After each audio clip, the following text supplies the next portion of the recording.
सायली के सामने आया रोशनी के बच्चे का सच। सायली के उड़े होश। रोशनी का राज, जो उड़ने की आशा को हमेशा के लिए बदल देगा। पूरा सच जानने के लिए वीडियो अंत तक देखिए। सायली को आज भी ठीक से याद नहीं था कि सुबह कैसे बीती। घर के आंगन में रोज की तरह हलचल थी, लेकिन उसके भीतर कुछ टूटता सा महसूस हो रहा था। उड़ने की आशा की कहानी अब उस मोड़ पर आ चुकी थी, जहां हर कदम सोच समझकर रखना जरूरी था, क्योंकि एक भी चूक पूरे परिवार की बुनियाद हिला सकती थी। तेजस अपने कमरे में खुद को बंद किए बैठा था। दरवाजे के उस पार उसकी टूटी हुई आवाजें, बिखरी हुई सांसें और अधूरी सिसकियां गूंज रही थी। रोशनी के चले जाने के बाद तेजस मानो किसी अंधे कुएं में गिर गया हो। उसकी नाकामियां, उसका अहंकार और अब यह टूटा हुआ रिश्ता सब मिलकर उसे अंदर से खोखला कर चुके थे। दूसरी तरफ सायली, जो हर बार चुप रहकर सब सह लेती थी, आज उसके मन में सवालों का तूफान उमड़ रहा था। उसकी छठी इंद्री लगातार उसे आगाह कर रही थी कि रोशनी का अतीत उतना साफ नहीं है जितना वो सबके सामने दिखाती रही।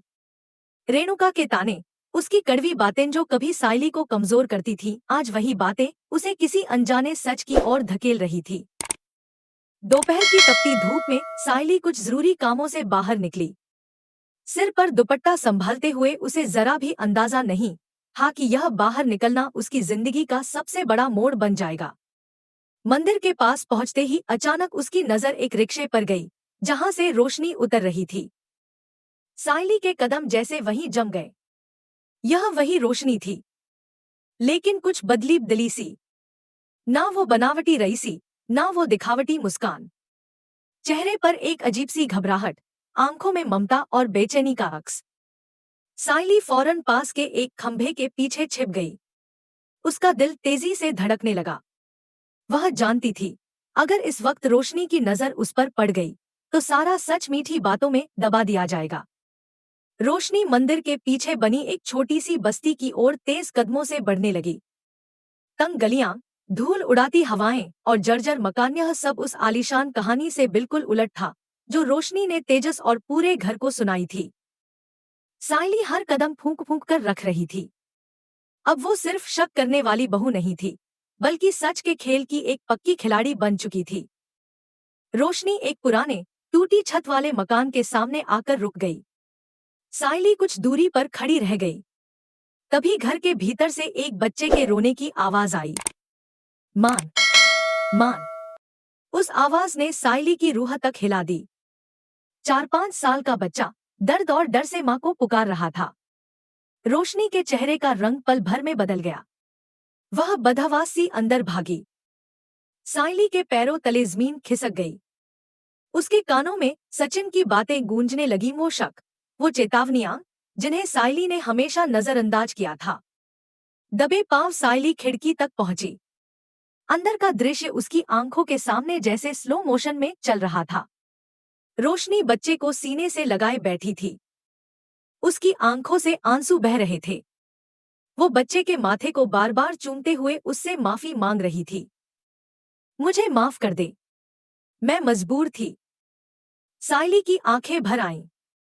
यह वही रोशनी थी जो खुद को अनाथ बताती थी, जो 7 फेरे लेने वाली थी, जो इस घर की बहू बनने वाली थी। उस छोटे से कमरे में कोई ऐशो आराम नहीं था, ना नौकर, ना बंगला, बस एक बीमार बच्चा और एक माँ की बेप्सी। अब सायली को सब समझ आने लगा।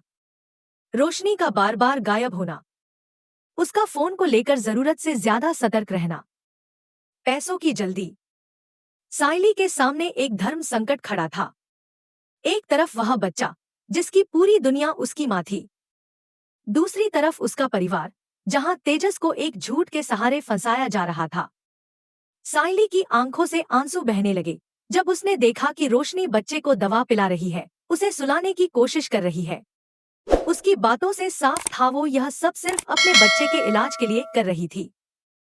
तेजस उसके लिए बस एक सीढ़ी था। तभी सायली का हाथ खिड़की के लोहे के सरिये से टकराया। एक हल्की सी आवाज। रोशनी चौंक गई। उसकी सांसें तेज हो गई। वो खिड़की की तरफ देखने लगी। सायली तुरंत नीचे झुक गई। दिल जोर जोर से धड़क रहा था। रोशनी ने झट से खिड़की बंद कर दी। उसे एहसास हो चुका था कोई उसका पीछा कर रहा है। साइली वहां से भारी कदमों से लौटने लगी। उसके दिमाग में एक ही सवाल घूम रहा था, क्या सचिन को बताया जाए या रोशनी को एक मौका दिया जाए। उसी वक्त उसकी नजर जमीन पर पड़े एक लिफाफे पर पड़ी। शायद रोशनी के बैग से गिर गया था। साइली ने कांपते हाथों से उसे खोला। अंदर बच्चे का जन्म प्रमाण पत्र था। मां के नाम के आगे लिखा था रोशनी। अब कोई शक बाकी नहीं था। रोशनी सिर्फ झूठ बोलने वाली औरत नहीं थी, वो एक मां थी जिसने अपने अतीत को छुपाने के लिए एक पूरे परिवार की खुशियों को दांव पर लगा दिया था। साइली ने कागज को मुट्ठी में कस लिया। उसे रेणुका के ताने याद आए, तेजस की हंसी, उसकी अपनी बेइज्जती। यह कागज एक हथियार था, लेकिन साइली का दिल भारी था। वो बस्ती से बाहर निकल ही रही थी कि सामने सचिन की टैक्सी रुक गई।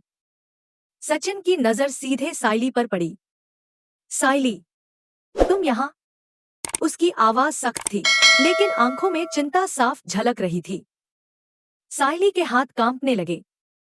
वो कागज साड़ी के पल्लू में छुपाने लगी। सचिन को सब समझ आ रहा था। सच बताओ, उसने फिर पूछा। साइली झूठ बोलना चाहती थी, लेकिन शब्द उसका साथ नहीं दे रहे थे। यहाँ से कहानी एक ऐसे मोड़ पर पहुंचती है जहां हर फैसला किसी की जिंदगी बदल सकता है। घर लौटते वक्त रेणुका ने सीढ़ियों पर साइली को रोक लिया। उसका शक गहराता जा रहा था। वो साइली के पल्लू को खींचने लगी। साइली किसी तरह खुद को छुड़ाकर कमरे में बंद हो गई। कमरे की खामोशी उसे डराने लगी। उसने फिर से उस कागज को देखा। हर लकीर, हर शब्द रोशनी के झूठ की गवाही दे रहा था। बगल के कमरे से तेजस की आवाज आई, नशे में धुत, तस्वीरें फाड़ता हुआ। मैं उसके बिना नहीं जी सकता। साइली की आंखें भर आईं। क्या वो यह सच उसे बता पाएगी, या यह सच किसी की जिंदगी छीन लेगा? इसी सवाल के साथ घर की घंटी बजती है और कहानी एक खामोश तूफान के मुहाने पर आकर रुक जाती है। दरवाजे पर खड़ी लड़की को देखते ही साइली का दिल एक पल को थम सा जाता है। यह वही साइली है, रोशनी की अपनी साइली। वही लड़की जिसे रोशनी ने हमेशा अपने साथ रखा, अपनी चालों में शामिल किया, या शायद यूं कहें कि अपने झूठ के जाल में उलझाए रखा। उसके चेहरे पर घबराहट साफ झलक रही है। आंखें इधर उधर भाग रही हैं, जैसे किसी को ढूंढ रही हों। रेणुका दरवाजा खोलते ही उसे अंदर खींच लेती है। उसकी आवाज कांप रही है, बेटा, अगर तुम्हें रोशनी का कुछ भी पता हो ना, तो छुपाओ मत। मेरे तेजस की जिंदगी का सवाल है। साइली ऊपर सीढ़ियों पर खड़ी सब सुन रही है। उसका दिल बैठा जा रहा है। तो क्या रोशनी ने इस लड़की को भी धोखे में रखा है, या फिर यह भी उसी खेल का हिस्सा है जिसे रोशनी अकेले नहीं खेल रही? साइली को अब साफ महसूस होने लगा है कि यह कहानी सिर्फ रोशनी तक सीमित नहीं है। उसके पीछे कोई और भी है जो उसे आगे बढ़ा रहा है, उसे हिम्मत दे रहा है, उसे इस हद तक ले आया है। साइली चुपचाप अपने कमरे में लौट आती है। हाथ में वही कागज, वही जन्म प्रमाण पत्र। वह उसे अपनी अलमारी के सबसे अंदर, सबसे सुरक्षित कोने में छुपा देती है। जैसे उस कागज के साथ वो अपने डर, अपने अपराध बोध और अपने सवालों को भी बंद कर रही हो। लेकिन उसे इस बात का जरा भी अंदाजा नहीं होता कि कमरे के दरवाजे पर सचिन खड़ा है। वो सब देख चुका है। जैसे ही साइली को उसकी मौजूदगी का एहसास होता है, वह बुरी तरह चौंक जाती है। सचिन कुछ नहीं कहता, बस धीरे धीरे उसके करीब आता है। उसकी आंखों में वो सख्ती है जो झूठ को चीर कर रख दे। अलमारी में क्या छुपा रही थी साइली? साइली हकलाने लगती है। वो कुछ नहीं, बस। लेकिन सचिन आज पीछे हटने वाला नहीं था। वो सीधे अलमारी की ओर बढ़ता है। साइली उसके सामने आकर खड़ी हो जाती है। सचिन, प्लीज। यहीं से पति पत्नी के बीच एक खामोश जंग शुरू हो जाती है। एक तरफ साइली, जो सच को संभाल कर रखना चाहती है सही वक्त के लिए। दूसरी तरफ सचिन, जिसकी पूरी जिंदगी सच्चाई की नींव पर खड़ी है। सचिन का हाथ जैसे ही अलमारी के दरवाजे की ओर बढ़ता है, तभी नीचे से जोर की आवाज आती है। धड़ाम। दोनों दौड़कर नीचे भागते हैं। परेश जमीन पर गिरे हुए हैं, बेहोश। उनके हाथ में एक मुड़ी तुड़ी गुमनाम चिट्ठी है। साइली की सांसें अटक जाती हैं। एक सच दबने से पहले दूसरा सच बाहर आने को मचल रहा है। पूरे घर में हड़कंप मच जाता है। मधु, रेणुका, नौकर सब इधर उधर भाग रहे हैं। डॉक्टरों को फोन किया जाता है। रेणुका फूट फूट कर रोने लगती है, लेकिन उसका रोना बेटे के दर्द से ज्यादा अपनी उम्मीदों के टूटने का है। मेरे तेजस की किस्मत किसकी नजर लग गई। साइली एक कोने में खड़ी है। उसकी आंखें बार बार फर्श पर गिरी उस चिट्ठी की ओर जा रही हैं। डर है कि कहीं उसमें भी वही सच ना लिखा हो जो उसकी अलमारी में कैद है। सचिन अपने पिता को संभालने के बाद वह चिट्ठी उठा लेता है। जैसे जैसे वह पढ़ता है, उसके चेहरे का रंग बदलने लगता है। मुट्ठियां कस जाती हैं। चिट्ठी में साफ लिखा है, रोशनी इस घर के लिए शुभ नहीं है। वह इस परिवार को तोड़कर ही दम लेगी। बच्चे का जिक्र नहीं है, लेकिन रोशनी के धोखे की मुहर लग चुकी है। डॉक्टर आते हैं, बताते हैं कि परेश जी का ब्लड प्रेशर बहुत बढ़ गया है। उन्हें किसी भी तरह का तनाव नहीं दिया जा सकता। साइली खिड़की के पास खड़ी खुद को कोस रही है। अगर उसने पहले ही सच बताया होता तो शायद आज यह दिन नहीं देखना पड़ता। तभी उसके फोन पर एक मैसेज आता है, अनजान नंबर। हाथ कांपते हैं। मैसेज रोशनी का है। मुझे पता है तुमने मुझे बस्ती में देखा है। अगर तुमने मुंह खोला तो तेजस से मैं वो करवा दूंगी जिससे ये परिवार जिंदगी भर रोएगा। साइली की रूह कांप उठती है। अब उसे समझ आता है, रोशनी सिर्फ मजबूर मां नहीं है, वो खतरनाक भी है। रात गहराने लगती है। घर की दीवारें जैसे सन्नाटे में चीख रही हों। सचिन अपने कमरे में बेचैन टहल रहा है। उसके दिमाग में सारी कड़ियां जुड़ने लगी हैं। वो अचानक साइली के सामने आकर खड़ा हो जाता है। तुम उस बस्ती में क्या कर रही थी? और रोशनी की उस लड़की से तुम्हारा क्या रिश्ता है? साइली की जुबान पर सच आ ही जाता है। तभी कांच टूटने की आवाज आती है। दोनों दौड़ते हैं। तेजस का कमरा। तेजस ने गुस्से में रोशनी का महंगा गिफ्ट तोड़ दिया है। वो हंस रहा है, पागलों की तरह। अगर वो मेरी नहीं हो सकती तो किसी की नहीं होगी। साइली को समझ आ जाता है, रोशनी की धमकी झूठी नहीं थी। तेजस कुछ भी कर सकता है। अब साइली फैसला करती है, रोशनी को बेनकाब करने के लिए उसे उसी अंधेरे में उतरना होगा। वो चुपचाप घर से निकलने लगती है, लेकिन दरवाजे पर सचिन खड़ा है, हाथ में टॉर्च। आधी रात को बहू का यूं निकलना क्या बताता है? साइली उसकी आंखों में देखकर कहती है, अगर आज नहीं गई तो कल इस घर पर अंधेरा छा जाएगा। सचिन कुछ पल खामोश रहता है, फिर टैक्सी की चाबी घुमा देता है। अंधेरी सड़कों पर टैक्सी दौड़ रही है। साइली के हाथ में वही लिफाफा है। जैसे ही बस्ती के पास पहुंचते हैं, पुलिस की गाड़ियां, भीड़, शोर। साइली का दिल डूब जाता है। तभी एक एम्बुलेंस निकलती है। पीछे पीछे बदहवास रोशनी, हाथ खून से सने हुए। मेरे बच्चे को बचा लो। सचिन जड़ हो जाता है। साइली कांपते हाथों से जन्म प्रमाण पत्र निकालकर उसके सामने कर देती है।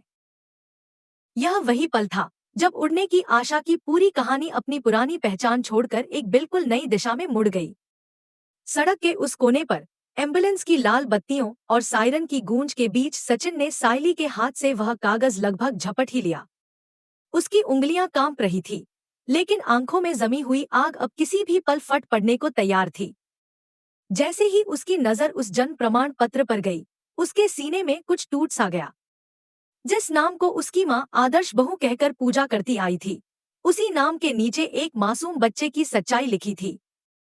सचिन का पहला ख्याल तेजस था। उसे लगा जैसे उसका छोटा भाई उसकी आंखों के सामने धोखे में जीता रहा और वह कुछ नहीं कर पाया। गुस्सा अब ज्वालामुखी बन चुका था, लेकिन तभी उसकी नजर सड़क किनारे बैठी रोशनी पर पड़ी।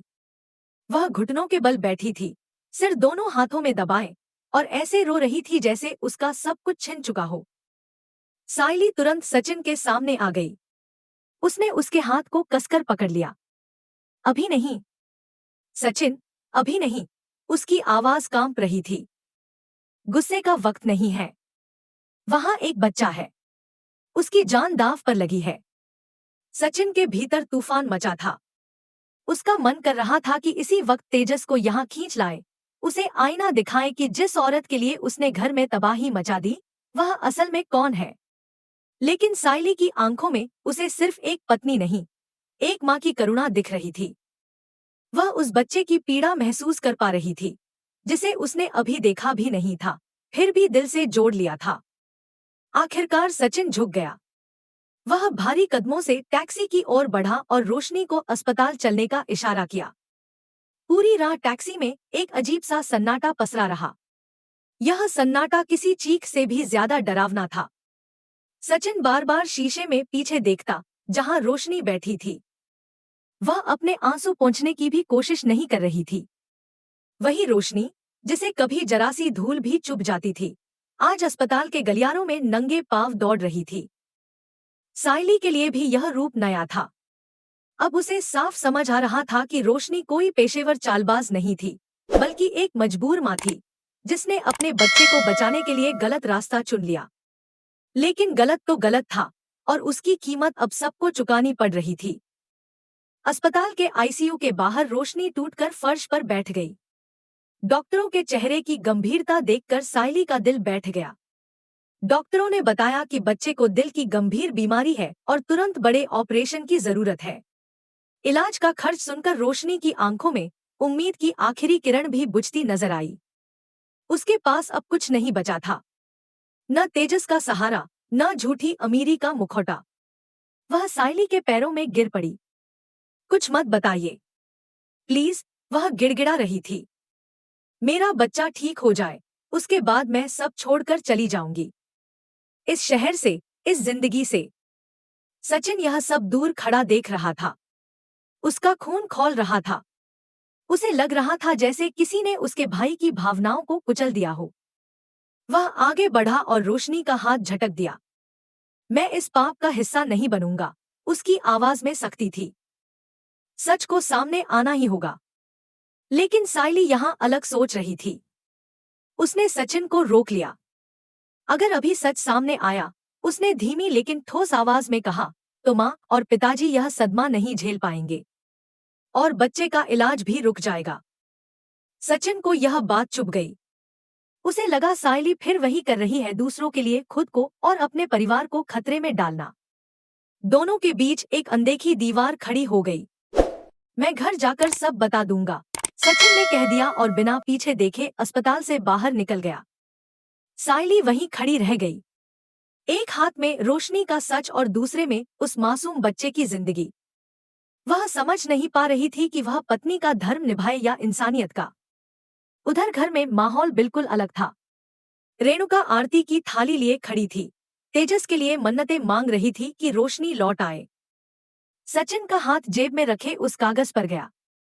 वह जैसे ही सबको इकट्ठा करने वाला था, परेश जी की आवाज सुनाई दी। व्हीलचेयर पर बैठे परेश जी की आंखों में उम्मीद थी। कुछ पता चला? उन्होंने पूछा।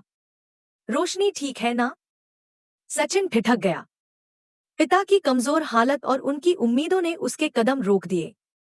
दर्शकों के लिए यह वही पल था जहां सांसें थम जाती हैं, क्या सचिन सच बोलेगा या खामोश रहेगा। उसी वक्त सायली भी अस्पताल से घर की ओर दौड़ रही थी। उसे डर था कि कहीं देर न हो जाए।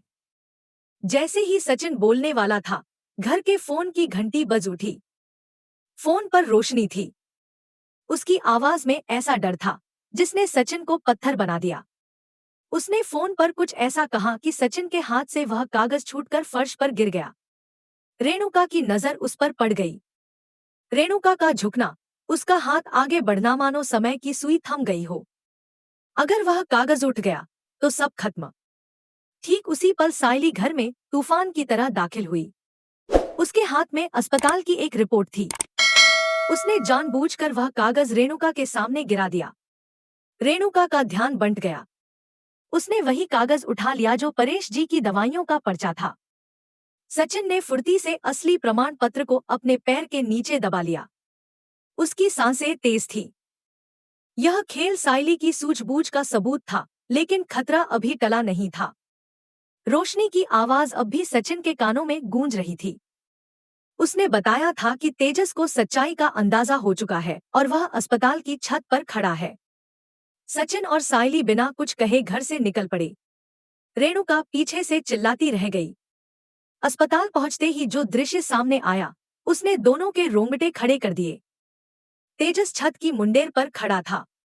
नीचे रोशनी हाथ जोड़कर रो रही थी।